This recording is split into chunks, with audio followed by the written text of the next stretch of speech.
I actually recommend just like writing 1 to 10 things you could do to prove that that is not true.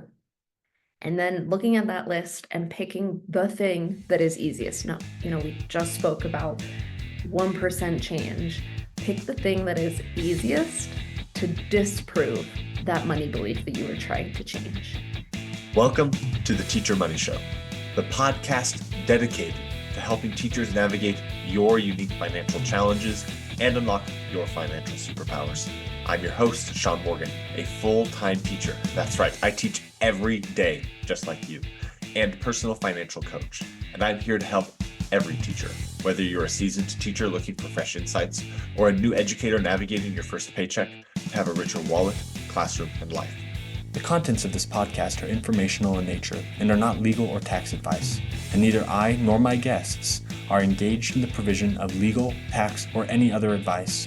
You should not act upon this information without first seeking appropriate advice from an accountant, financial planner, lawyer, or other professional. I'm super excited to have Becca Andrews on the show today. Becca is a former public school teacher who took her love for education and pivoted from teaching music to middle schoolers to teaching personal finance to adults. She's the founder at Money Beyond Math, where she has helped over 400 people take control of their finances by looking beyond the numbers. Her coaching pairs practical skills like budgeting and saving with money mindset changes for lasting change. Today, we're discussing how our mindset and money experiences impact all of our money decisions. So let's go beyond the math with Becca. Becca, welcome to the show. Thank you, Sean. I'm really excited to be here. So with the introduction, I am sure there is someone thinking, did I hear music teacher and now personal finance? Like, what? So can we get the basis, the background on your journey in education and how you got interested in personal finance and then transitioned to being a finance coach? Yeah, absolutely. So you did hear that right. Music teacher turned personal finance coach. But my journey into this, I think, really stems from like I have been a teacher for life. I'm the oldest sister, and I always sat down with my younger sister and was like, we're in school. So that teacher energy has been with me forever. And so I went to college to be a music teacher.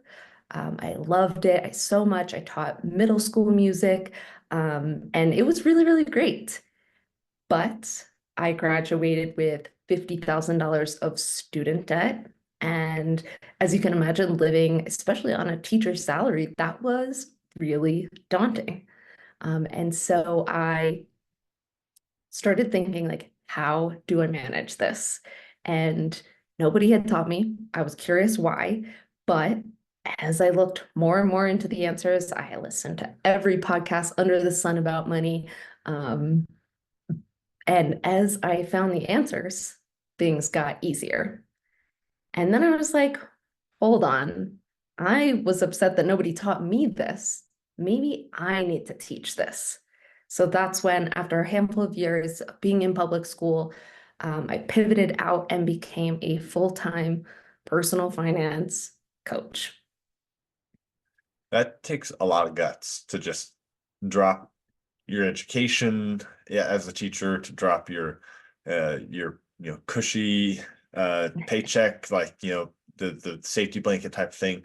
So that's incredible, which tells me that you have a strong control of your mind and the way you think through things, and that's what we're talking about. So I'm super excited. And I love this money beyond math thing, because like you can really kind of roll with the music teacher type of motif. Be like, I'm not like a math nerd traditionally, like that's not your thing. So we're getting into the other parts of our finances that aren't just the running it that you can run in a calculator, right? And that's what I think is super important. It's probably the most important part of money, because once you get the basics, which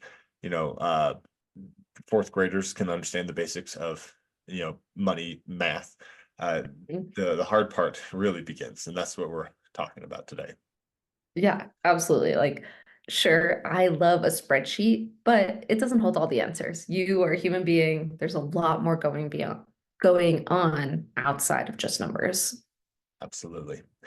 So how we're talking about these moments in our life that shape our money thinking, right? The way that we Yeah, approach money. yeah. Uh, how do you even go about figuring out what those are?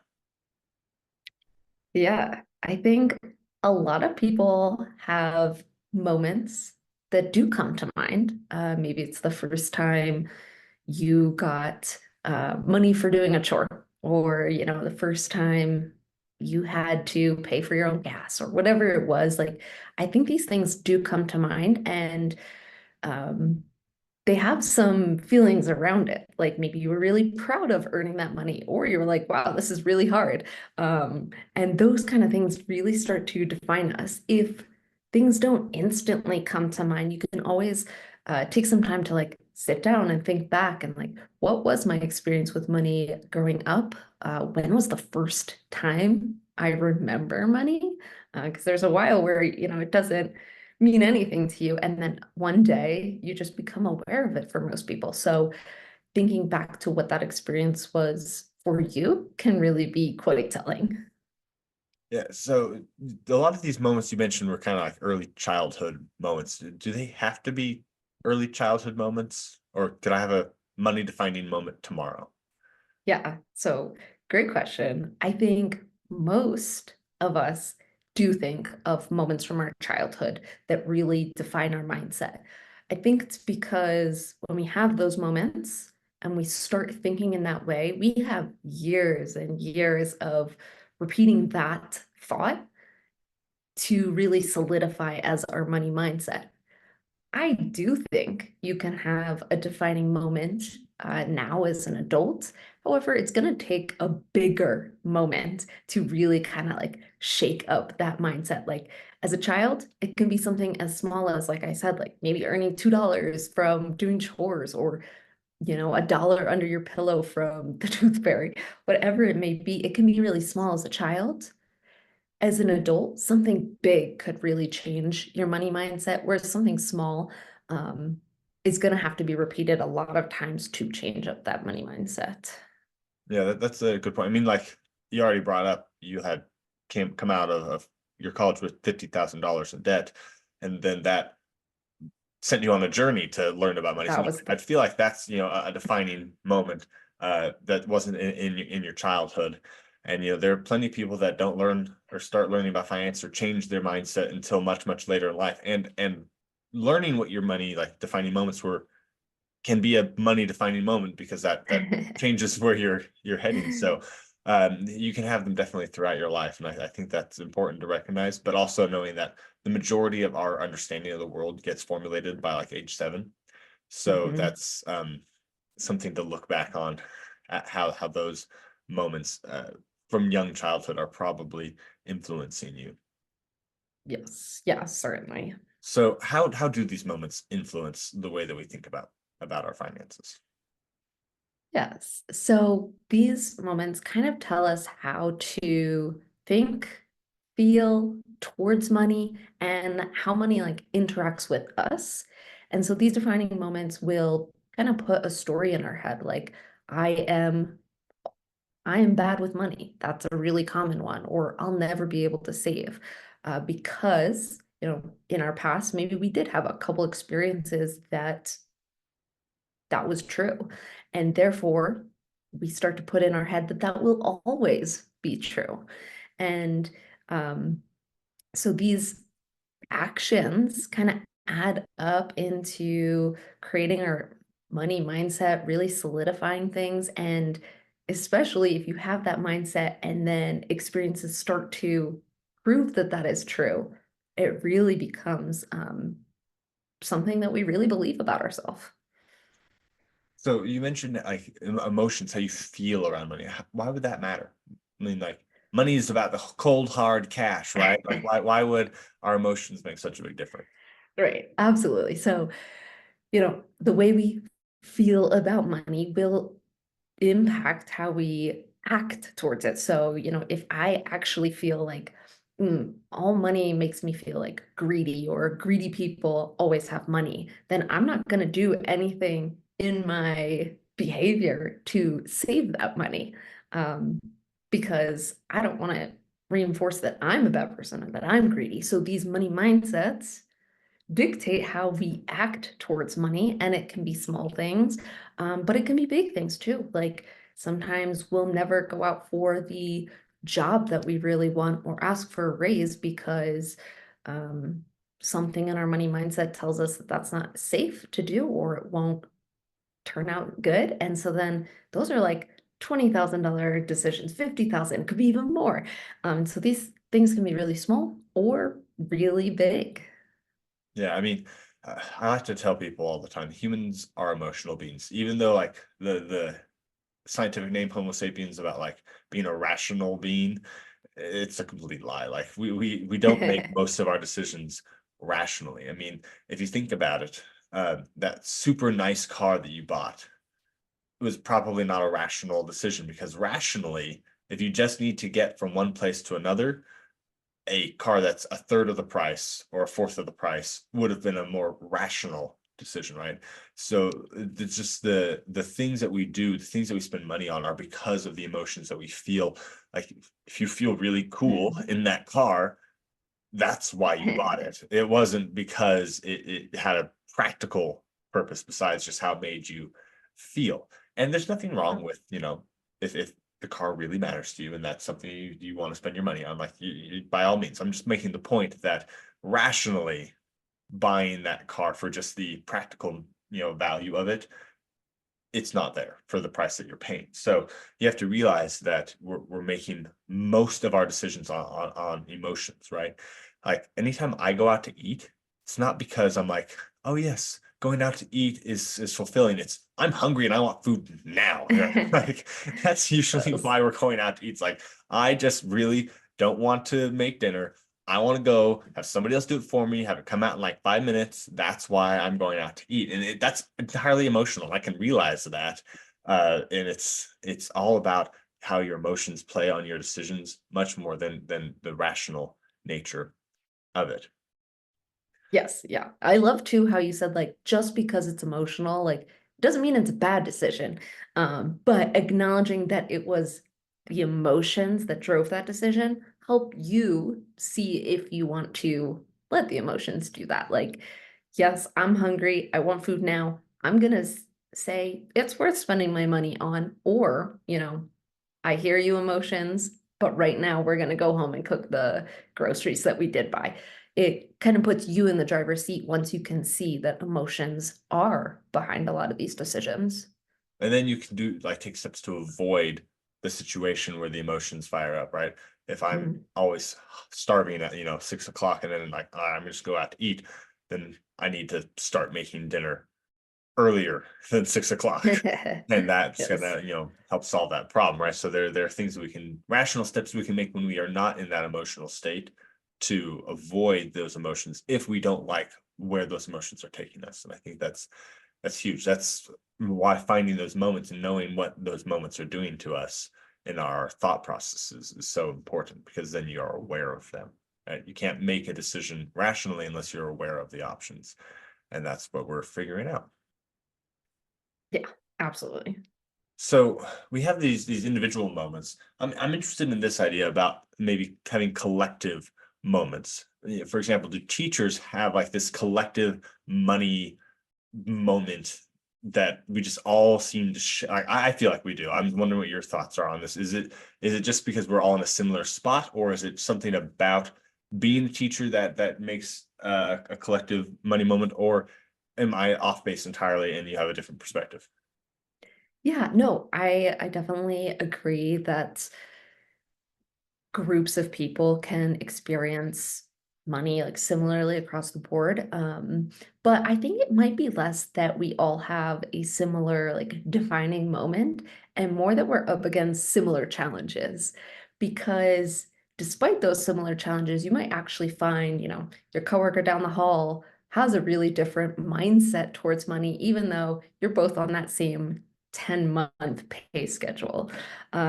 So I do think there are challenges that could certainly, or not even challenges, but situations that people experience together and therefore often come to the same money mindset, or same thinking about money. But, it's not the situation that necessarily defines our money mindset either. Okay. I'm gonna throw this other one at you because I think Yeah, it's interesting. I feel like the money moment that's defining most teachers, unless you have another like yeah. overriding moment, is when you say, "Oh, I have a teaching major," and the knee-jerk reaction is, Mhm. "Well, bless your heart, teachers aren't paid enough," right? Like people just automatically say, "Your teacher, you're not paid enough. Sorry, that's the life you chose," right? Mm. I feel like that hearing that in those formative years of in college, unless there's some sort of like higher moment overriding that, is going to influence the way that we think about ourselves as teachers. Yeah, actually, that's such a great point. Because yeah, when you are in college and you're making these decisions, like maybe you've had like a part-time job, but you haven't had full experience in managing your money yet. And now people are telling you what it's going to be like when you graduate. And so getting that um mindset locked in before you even get that first paycheck is a really good point. And like you said, it's gonna take something that makes you rethink that, um, to override that. Mine was experiencing the millionaire educator, hearing him on a podcast for the first time. And I was like, oh, you can get your money right on a teaching salary. And if I hadn't had that like eye-opening moment, yeah, maybe I wouldn't have been able to see a way forward that would work for me on a teacher salary. I love Millionaire Educator. Jerry Bourne's Yeah. one of my good friends. He's a great Yeah. guy. So I'm glad that you were able to have that. And you talked about it just briefly. So I want to just for us to dive deeper into this. Yeah. Let's say you've looked into your past and you're like, man, this is Mhm. a negative money script I'm having. Sometimes we have positive money scripts, which is great. But Mhm. usually the negative ones are there, and those are the ones that we want to change. So that way we can, Mhm. make different decisions now. What can we do to overcome these negative financial moments, these negative thought patterns that have grown out of, the echo chamber of our childhood repeating again and again and again? Yeah. So small but consistent steps are always going to be what really creates lasting change from what I have seen in both my experience and in those that I have coached. And what I mean by that is like if you have a negative money belief that you are trying to override, switching it to a super positive money belief is going to be really hard. Like, I'm bad at money, switching it to I'm great with money all of a sudden is going to be near impossible because you have all these experiences or kind of this like catalog where you've been like, yep, see, this is proof that that is correct. And so I actually don't encourage people to change from one side of the spectrum to the other, but rather go somewhere in the middle first. Like, you know, maybe instead of I'm great with money, it's I'm learning to manage my money. That's something you can believe, and therefore you can start repeating to yourself and genuinely feel like it's accurate. And so something small like that. And then once that is kind of on autopilot, then we can start working towards like really having positive beliefs. So smaller steps and knowing it's going to take a long time, especially if you got these money beliefs years ago in college, decades ago in childhood. There's a long history of just small things that prove to you, not necessarily truly prove, but have proven to yourself that it's accurate. So you're going to need to balance that with lots and lots of times telling yourself that this new belief is true. So slow, steady, knowing you're in it for the long haul because it's going to take some time.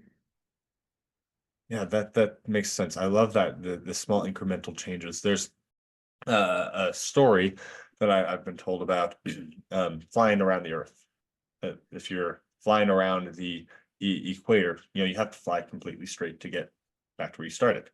And if you're off by 1 degree, by the time you've made it all the way around the Earth, you are 800 miles away from where you want to be, right? And while, the original story was told about, like, don't deviate. In this case, do deviate and realize that 1 degree, but doesn't feel like very much, right? But after time, you're 800 miles away, right? So just like a very small shift can change your trajectory entirely if you are willing to take that. So I love that. Like, the problem I think with these New Year's resolutions that everyone talks about is that you say, I'm going to go from sitting on the couch, eating Cheetos, watching Netflix every night to going to the gym every day for an hour and a half. It's like, no, you're not. Okay. It's just not going to happen. But if you can say, okay, I'm going to stop eating Cheetos and start eating carrots, and I'm going to, lift weights for 10 minutes, that's more doable, right? Carrots might not be doable for some people, but it's just there's just more of a doable nature of doing a small change than dropping your huge habit to a bigger one. So I love that piece of advice. Yeah, absolutely. It took me, years. Sure everybody has experienced this, but like, there's certain things you want to spend on and you're like, or you do spend on and you're like, "Ah, I want to spend less." Well, okay, if you're spending $200, 150 is less. A lot of times we try to cut it out completely. Like you said, with the going to the gym example, it's like try to change things completely, but 200 to 150 is a lot more realistic than 200 to 0. Absolutely. And if you're spending money on it, you probably like it in some form. A lot of people talk about, the advice like cut out everything you don't like. It's like, well, I technically like pretty much everything I'm spending money on. I mean, like, that's why I'm spending money on it. So it's really hard to just cut out everything or nothing. Right? You just need to you can cut back on things and still enjoy it, but while just taking, baby steps towards whatever it is that you're wanting. Or, once again, if you're just recognizing the reason behind why you're spending that money at that time, you can address that root problem instead of, letting yourself go and spend that money. So if they're a teacher listening to this podcast and they feel like they're stuck in some sort of negative money cycle, uh, they're like, okay, I need to take, a small step. What would you recommend the first thing that they do, the first step that they take to, discover that small step they need to take, or to just start breaking out of this negative thought pattern? Yeah, great. I think it's combining a handful of the things we've spoken about. So that first step is probably sitting down and thinking about like, what do I believe about money and my use of it, and where did that come from? Was it something in childhood? Was it something more recently? And what did that teach me about money? So first is like recognizing where it came from and like what it is, putting a name to it. Like, what do I believe in this scenario? And then I actually recommend just like writing 1 to 10 things you could do to prove that that is not true. And then looking at that list and picking the thing that is easiest. No, we just spoke about 1% change. Pick the thing that is easiest to disprove that money belief that you were trying to change. Maybe it is, I can save, I'm going to save $5 this month. And so picking the thing on the list that is most doable and making sure that happens. And then, trying to repeat that thing as much as you can or ticking off other things on this list and really one by one finding ways to overwrite that money belief. I love that. I love how you're giving yourself 10 options and then choosing the absolute simplest. Right? That's just the bare bones. That's fantastic. You're not trying to make huge changes. Once again, you're just finding the simplest. And then I love the idea of then find the next simplest and then the next, and just like slowly build up from there to, overcome that emotional money response that you've named, that you are aware of now. That's beautiful. All right. So we're coming close to wrapping up. Is there anything else that you would like to share that you think is important for teachers as they're considering these money moments that they have that have influenced their life? Yes, I think the most important thing to kind of take away when we're having money mindset conversations is that everybody can change. I think sometimes coming to these conversations, um, whether it's age or just like a really strong belief, people are like, no, I'm not going to be able to change. So believing that you can change. I have worked with 400 people, and every single person has been able to make some type of change. And so, really believing that it's possible for you, no matter what money, you know, mistakes or beliefs you have made in the past, if we even want to call it that, um, they're all overcomable. I love that. Everybody can change. It's so easy to believe that other people can change, but so much harder to believe that you can change yourself. And I Absolutely. love that perspective. Okay, last two questions for you, Becca. Yeah. The first one is, what is your number one tip for teachers to have a richer wallet, classroom, and life? Yeah. Well, I guess sticking with this theme, it is actually take a look at what's going on under the hood. Take some time to, we work so hard to earn money. You go to school every day. That is hard work. So make sure you're taking a little bit of time to make sure you are attending to your money. I love it. All right. And the last question, where can teachers go to connect with you and to learn more about money beyond math? Yeah, absolutely. My website is moneybeyondmath.com. There's a few places to contact me through there. And I'm also on social media as at Money Beyond Math. I love it. Thank you so much, Becca, for coming on the show. It's been a ton of fun. Yeah, thank you so much, Sean. Wow, that was a lot of fun. Thank you, Becca, for coming on the show. I'm super excited to share my Cliff Notes with you today. Cliff Notes are brought to you by Nectarine. So we talked about getting financial coaching. If you also need financial advising to go with that, I recommend using Nectarine. Nectarine connects you with a fee-only financial advisor. So you'll pay about $150-ish per hour to meet with them. They have fiduciary responsibility to you, meaning that they're not going to be trying to sell you products that are not in your best interest. And they're not going to try and sell you anything, actually. They're just going to give you advice. Now, I am an affiliate. I do get kickback for recommending them, so that does present a conflict of interest. But this is the only way that I would get a financial advisor, one that I know is going to be fee only and is going to have my best interests at heart. I recommend you go to teachermoneyshow.com/podcast. You can find the link to Nectarine there, as well as links to get in contact with Becca if you want to work with her. All right, now on to the Cliff Notes. Cliff Note number one. The first thing to do when you're trying to identify your money moments that have shaped you is to look for your first money memories. These money memories are where your money ideas are likely being shaped. This will be anywhere in that childhood range. You might have additional money moments that have shaped you since then, but start back at the beginning because those are the ones that have had that time the longest to echo in your mind and to really entrench themselves. Number two, the way you think about money can be different in your circumstances. What do I mean by that? Well, I'm talking about this idea of being a teacher, right? You can think to yourself, I am a teacher, I am poor. That is going to be a much different life than thinking to yourself, I am a teacher and I can be rich. If you have the just shift of your mindset, it will change your trajectory because your spending habits and your saving habits will change as a result.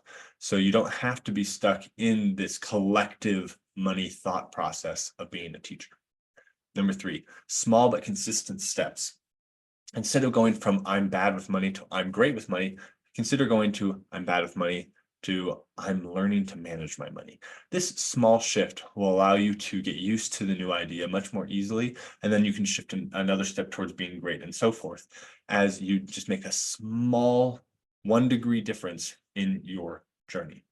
Number 4, remember that when you're making these small shifts, it's going to take a long time, and that is okay, and that is normal, and that's actually more likely to last than if you try and make the big shifts. So be aware that it will take a long time, but it will be worth it. Number 5, the first step to take if you're trying to make these shifts is to ask yourself what you believe about money. Then go deeper, right? What do I believe about how I use it? Where did this idea come from? Put a name to it, right? Do these things as you're reflecting about your money, and then write down 10 ways you can disprove that money belief and pick the easiest. This is that first 1-degree shift that you're going to make. And once you've done the easiest enough, try adding another one or expanding that easiest one. So that way you can make slow progress towards your goal of shifting your negative mindset. Number 6, everybody can change. I love this idea.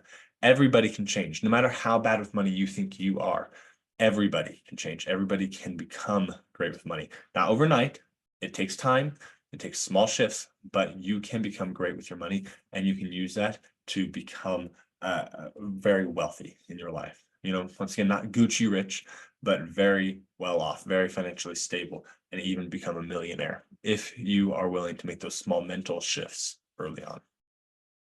Number 7, the last one, take time to reflect on your money.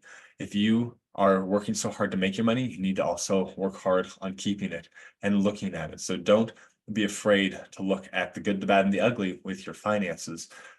So that way you can know where you need to make those shifts, so you can reflect on those money moments, so you can name it and start making those small changes. I loved this conversation with Becca. She really helped us see that it's a lot about the mindset part, because once we've got that figured out, then we can do more with our money that we have. We can spend less on the things that we don't care about, and we can start to create wealth. But remember, as a teacher, you are already rich. Your wallet just needs to catch up. Are you worried you won't have enough money to retire? Or maybe you just don't know how you're going to get out of all of this debt. Whatever your situation is, I can help you. Go to teachermoneyshow.com/guest and fill out the form there. And you can come on the show for free coaching, or we can meet one-on-one to discuss your needs. I look forward to talking to you.